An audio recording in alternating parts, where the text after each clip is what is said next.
It is making cookies day. I welcome you to my kitchen. We're gonna have some fun today making some chocolate chip cookies. Never done this before, so we'll see how it goes. We're just gonna have fun, we're gonna be flexible, and baking is really just math, so we're gonna learn some stuff. Okay, so I have all my tools here, all of my measurement tools. I have measuring spoons, I have measuring cups, I have my mixer, I have the oven, I have all my ingredients ready to go. I'm gonna show you all of those. Okay, so River's here somewhere, so she'll probably pop in sometime during our baking process. I know she has promised you a story and she has promised to make an appearance.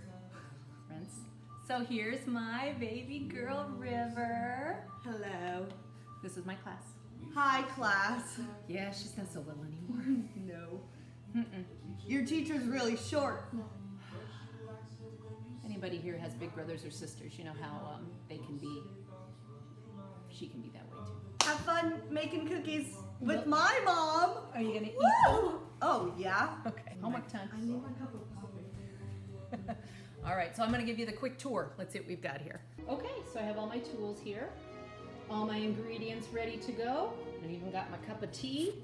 It's my little girl cup of tea. These are all the girls being silly. Don't know where they got that from. All right, so our tools today are a mixer. You can certainly mix it by hand. It doesn't have to be done in a mixer, but I like to use my mixer. I have measuring cups, and these cups are a standard size, which means everyone agrees to how much each one of these will hold. I don't know if you can see it. There you go. This says 1/4 cup. These are all measuring cups. We have 1/4, 1/3, 1/2, and 1 cup.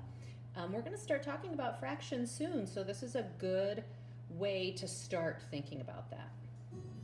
Then I also have measuring spoons. They come in tablespoons and teaspoons, but they are all standard sizes so that we can all agree on how much ingredients go into things. Here are the ingredients that we're going to use today.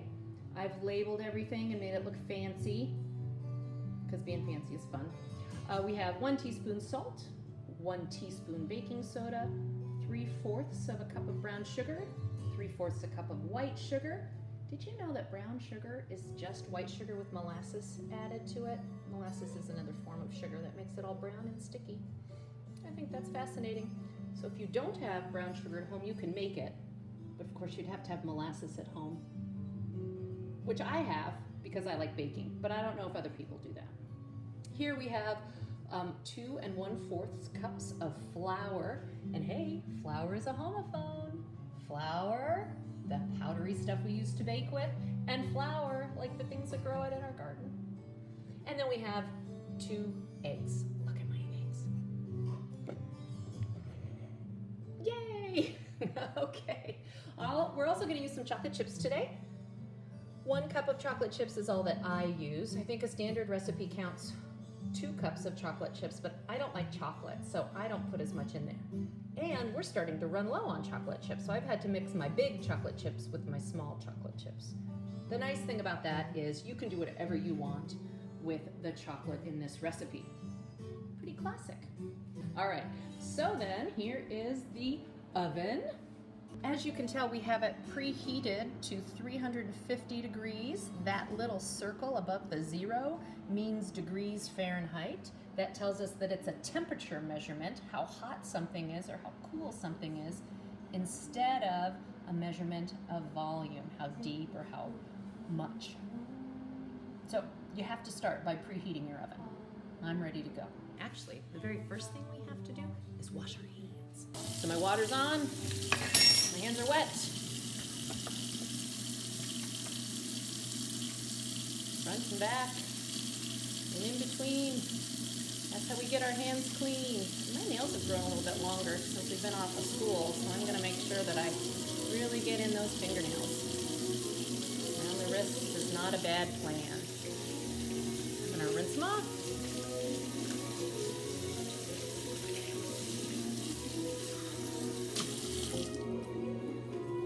Okay, so we always wash our hands before we cook anyway because that's just good practice in the kitchen, but we also have been washing our hands a lot more lately because we're all trying to stay safe. and make sure we don't spread any germs around or pick up any germs accidentally. Okay, that's what my towel is for. Here we go. Okay, so we're gonna get started with the ingredients, putting them into the mixer and getting them ready so that we can have a great cookie. I did want to show you this on butter.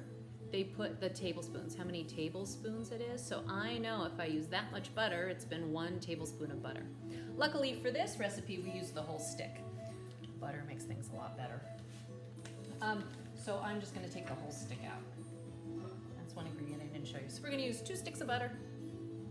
So I've got my mixer, I've got a whisk attachment on there so that when it spins really fast, it'll put a lot of air into whatever I'm mixing, and that way our cookies will be light and cakey, in addition to mixing the ingredients together really, really well. So I'm gonna start with my 2 sticks of butter. In they go.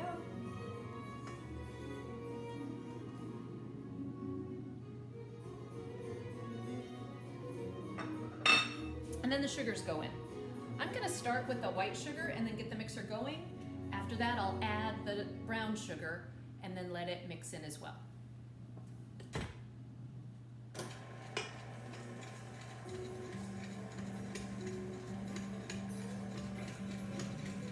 So there are some parts of baking that are perfect for kids. The measuring is perfect for kids.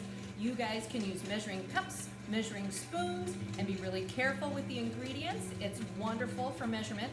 It's also good for you guys to do the counting, to do the observation, watching how things move and change as you bake. There are some parts that are only for grown-ups though. So right now I need you to put one hand on your heart. Do it. And your other hand up in the air. I promise that I will not touch the hot parts of the oven. The grown-ups will take things in and out of the oven for me. All right, you promise, now you have to do it. Okay, so my white sugar is mixing in with my butter right now. Let's see. Okay. My pour mixer gets used probably 3 times a week, so we have almost worn this poor thing out. And now my brown sugar.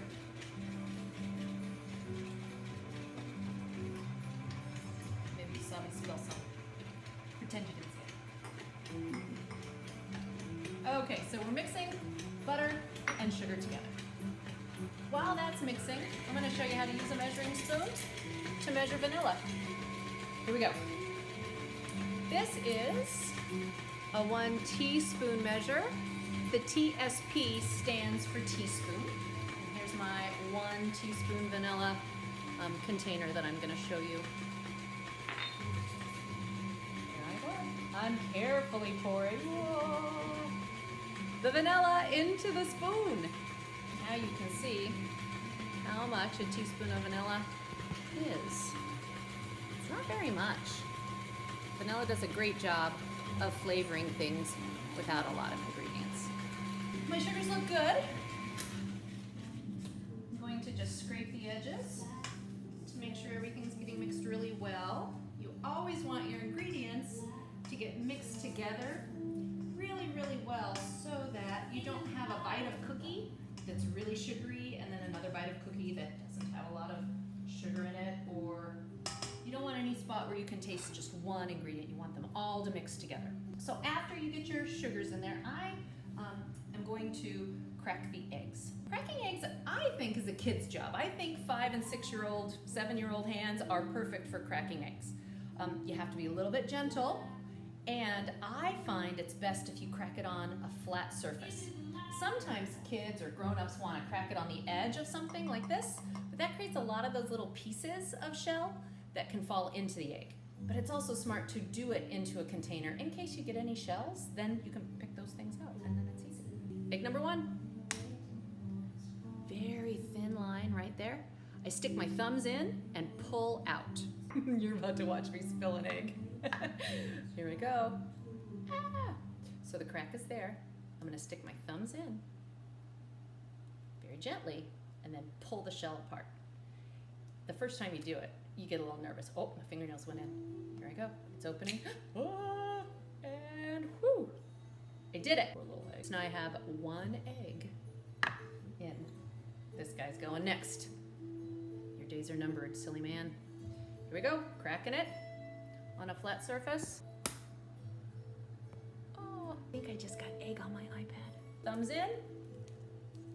Pull apart gently. Oh, look at all that gold. Ooze out. Okay. Here we go.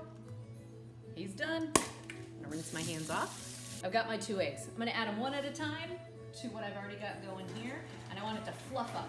So I'm gonna turn up the speed just a little bit. One at a time. Go up. There went one.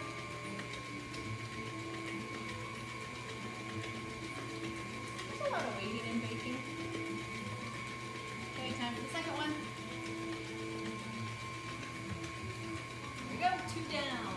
Now let those mix a little bit, and I'm gonna add the vanilla. Vanilla is also a wet ingredient. So our only wet ingredients really are the eggs, the butter, and the vanilla. Mr. Jakuboski said these weren't a good purchase. They're totally turning out to be important right now. Sorry, Mr. Jakuboski. Threw you under the bus there. Scraping the sides again. Just make sure everything's getting mixed the way I want it to. I'm gonna give it another little spin. And then we're gonna move to a different paddle. I like to use this paddle for cookie doughs. I've already whipped in a lot of air in that butter and vanilla and egg, gotten it nice and frothy, and then I'm gonna use this for the flour and all those other things so it's not as rough on my batter. So here we go.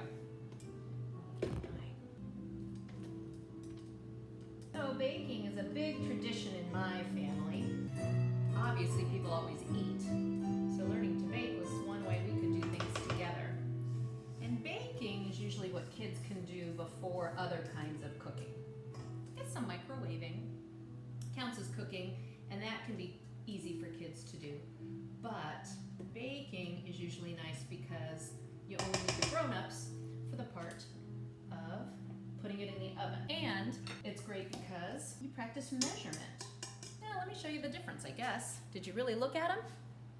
So you can see this one is really round. It has a lot of little tines or wires so that when it's moving in that mixer, it's creating lots of little air bubbles. This one is really flat. It is broken up in a couple of spots so that as it spins, it does help mix all the ingredients together, but it's not going to be as vigorous and it's not going to add as much air as this does. Now a lot of recipes say to put everything together in the flour and mix it up, which you totally can do. We could do that today if you want.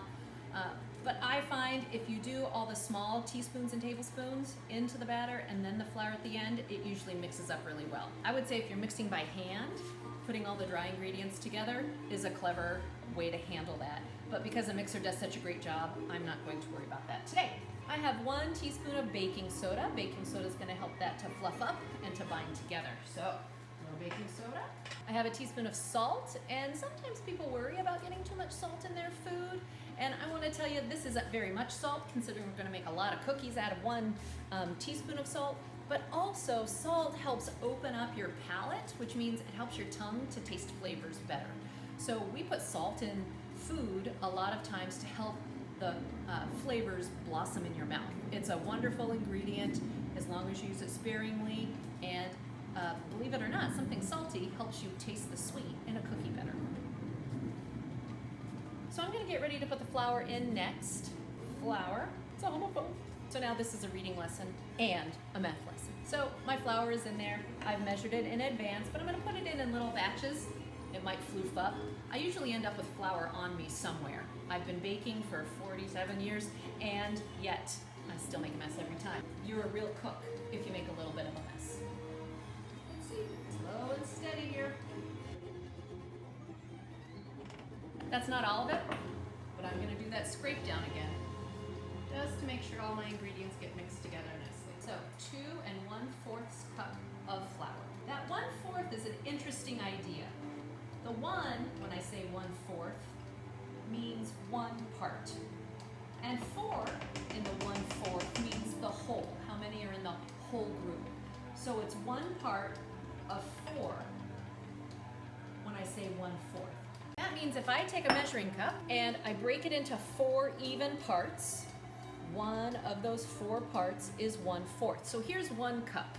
This much of that 1 cup would be 1/4 of 1 cup. It takes 4 of these to make 1 whole cup. Fractions, who knew? All right, so I'm gonna break that down with the spatula one last time. You can see I have a nice thick dough now. Oh yeah, it's good. Washing again. Once I scrape this down, once I'm done, I'm going to add the chocolate chips after. I don't want the chocolate chips to get broken up by the machinery spinning around, so I'm just gonna mix those in by hand. Pretty simple. So it's been so nice to see everybody online, because I certainly miss seeing your bright, shining faces at school. This is such a weird thing that we're doing, staying home to stay safe, and you know, you are the most important thing at school, so if being at home is the safest thing for you, then that's what we want. We'll find ways to learn and keep you safe and healthy, and other people safe and healthy. So I'm gonna take the chocolate chips. This is not my favorite part of a chocolate chip cookie. I don't like chocolate. So I try to do as little chocolate as possible. And I do usually like the big chips like this because, not too big, just regular size big. Because you can pick them out and you can avoid them if you want to, because I don't like chocolate. But I didn't have enough, so I'm also using these itty bitty teeny tiny chips, and I'm just a little bit worried because those little things, there's one here, these little things are gonna be harder for me to see, and I might get more chocolate than I want. Isn't that strange? I know. So I'm gonna put in the big ones, some of the little ones. Like I said, I don't like a lot of chocolate, so it doesn't need a lot. The regular recipe calls for almost more than twice as many as I put in. All we do is mix it together so we get a little bit of chocolate chip in every cookie, which my kids will like. Mr. Jakuboski will like it. How do you feel about chocolate? That's it. We've got a dough. We've got our cookie dough ready to go. Good job. So next we're going to measure it out and put it in the oven to bake. Okay, so now we're ready to put them on the cookie sheet so we can put them in the oven. This is a cookie sheet. This is a thin piece of metal essentially. And then on the top you need to line it with something. Most families would probably use tin foil or aluminum foil. That's how old I am, tin. I'm using what's called a Silpat sheet. It's a silicone sheet that I can use over and over again instead of wasting or throwing things away. We try not to throw a lot away at our house if we can. So that's what this is. I'm going to use a large tablespoon to scoop up the cookies, and you can decide what size you want your cookies to be. There's really no rule. It doesn't have to be small, it doesn't have to be large. Whatever works for your family is the right plan. I'm gonna do about this much, and I'm gonna do them 2 different ways. I think you should do this experiment as well and see how they're different. So, that's a nice healthy scoop. I'm gonna take that with my finger and just push it right onto the pan. So you can see how that cookie looks. It's rough and bumpy, it's lumpy, it's got edges. That's going to be a free-form, pretty simple cookie. I made cookies earlier, of course. These are not chocolate chip, but I made them, and I made those this way. So you can see when you bake them, they're in a regular shape, they're not perfect circles, they have lumps and bumps on them. Then, I'm also going to take a nice healthy scoop in my regular old tablespoon, and I'm gonna roll it between my hands. I'm gonna make it into a little bit of a disc and put that on the tray as well. That's gonna give me a round cookie that looks more like the kind you would buy at a store, because the edges have all been pushed together, and as it cooks, it's gonna fluff up and then melt down, and it should be a nice cookie round shape. Here we go. I'm only gonna do 6 until I see how much it floofs out or spreads. I like a nice spread on a cookie. I like it to be flat and chewy in the middle and maybe a little crispy on the edges. I'm gonna squish them down just so I get more of a squish too. All right. That's it.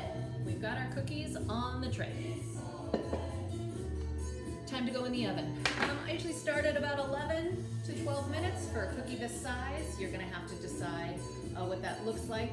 when it bakes, you should probably check it about every 3 minutes or so, not by opening the oven, but by looking at it, just because you're a curious child. I would look at it at about 3 minutes in, and you're gonna see how the butter inside that dough that we made has started to melt. So everything's gonna start looking really wet and spread out. And then about 3 minutes later, you're gonna see that it's bubbling up, or that air that we put in there, and the egg, as the egg cooks, it's gonna hold its shape and come up, but it's still gonna look really wet. At the end, when it's just about finished, the edges are gonna be brown, and the top should not look wet anymore. It should barely look dry. That's how you know when to take them out. Sometimes I also have a grown-up, not a child, a grown-up take them out. You can flip one over, and you just want it to be golden brown on the bottom. Pretty simple. Okay, they're in. Now what do we do while we wait for 11 minutes? Sing a song, clean up some of your mess. I do have quite a great mess going on over here. Look at that. I'm always a fan of having another cup of tea or read a book. Cookies love it when you read to them. That was one of the tricks I used when my kids were growing up, is we would read to the cookies. That's another way to get them to practice. Let's see what it looks like in the oven. There are cookies in our oven. So here we are. My timer just went off. It says my cookies are just about done. I'm gonna peek inside. Remember, a grown-up does this part for you. Well, those aren't quite done. You can see that they have spread out a little and floofed up. Floof isn't a real word, but it's a good word. So I'm gonna give it another couple of minutes, and then we'll take them out and see how they look.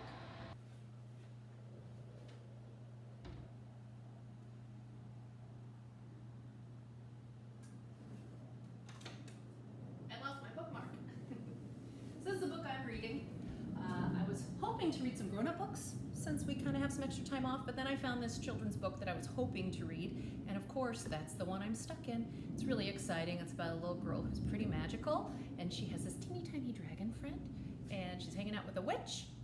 I'm gonna see how this adventure goes. Maybe it'll be a good read aloud in first grade one day. Okay, let's check those cookies. All right, I like it. I'm good with it. Let me flip one over and see how it has turned out. Oh yeah, look at that. Just the right color.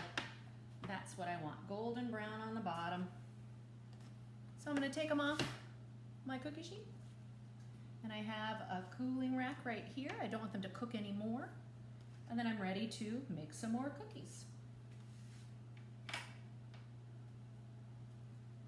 This is definitely a grown-up part, unless you let this cool down for a long time. Have your grown-up set it aside, let them cool, maybe take it out a minute earlier, and then a child could certainly do the scooping.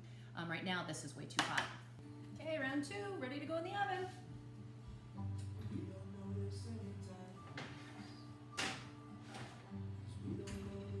And I set the timer, because now I'm measuring time. Cooking is all about measurement. So I used measuring volume when I was talking about teaspoons, tablespoons, cups. You can do that for liquid measurement, or you can use that for dry measurement.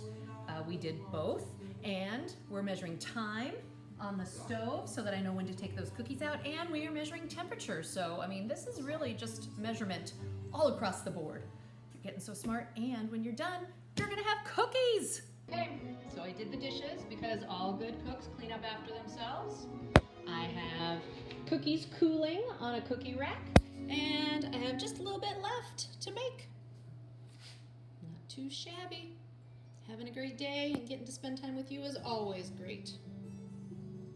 So here in my second batch that I put in, the batch that I rolled so that it would seem more like a cookie you'd get at a grocery store or from a bakery instead of the rough edges, I also added a little extra sugar because I wanted more spread in the cookie.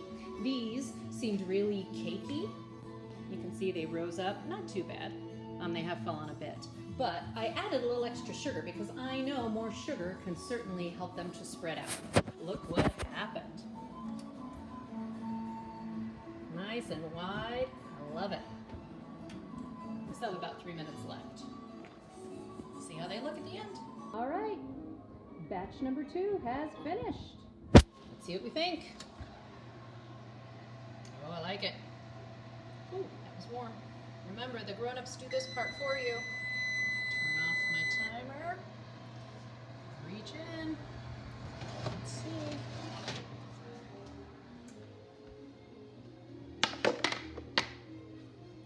You flip one over. Whoosh.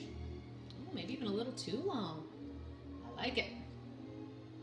Okay, good to go. All right, so that's it. We made cookies together. Yay! I'm sending big hugs and giant high fives and foot fives and elbow fives and everything that I can to you and your family. Keep in touch. Talk to me on Schoology, text me, Dojo, anything you need. I'd love to hear from you. Let me know if we should do more of these. They're kind of silly, but they keep us busy. Cookie time. Not a lot of chips, yay. Oh yeah. You're a good baking buddy. Thank you very much. There we are, all done.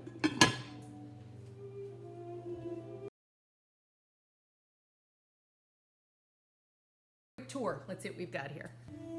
Oh. Woo. Comes up my nose. Don't do that one.